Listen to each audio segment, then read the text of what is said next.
አልተማሩም ምን ያደርግልዎታል ደግ አድርገው ዋናው እግዚአብሔር ሲያስተምር ጆሮአቸው የሚሰማው አይምሮአቸው የሚያገናዝበው ነፍሳቸው የሚተረካበት ስጋቸው የሚረጋጋበት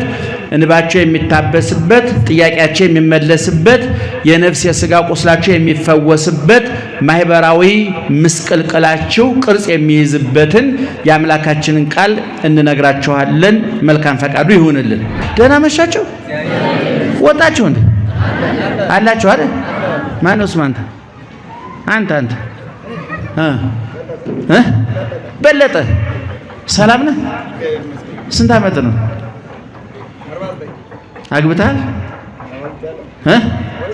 ወልጃለሁ እግዚአብሔር ይመስገን 49 አልከው ማግባትን ተማምነ ነው እንጂ ባታገባ 25 አመት ነበር የምትለው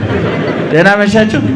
በደንብ ስሙኝ ምክንያቱም እኔ እንደዚህ የምናሳስቃችሁ አንዳንዱ ሰው እኛ እያስተማረ ቤቱ ሄዶ ቡና የሚያፈላል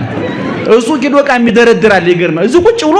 ሱቁን ከፍቶ ነገ ያጫማ ይሸጥ ይሆን ያሸሚዝ ይሸጥ ይሆን የሚላል ወጥረን የምንይዛችሁ ወደ ቤት እንዳትሄዱ ልጓም ለማስገባት ነው ደህና መሻችሁ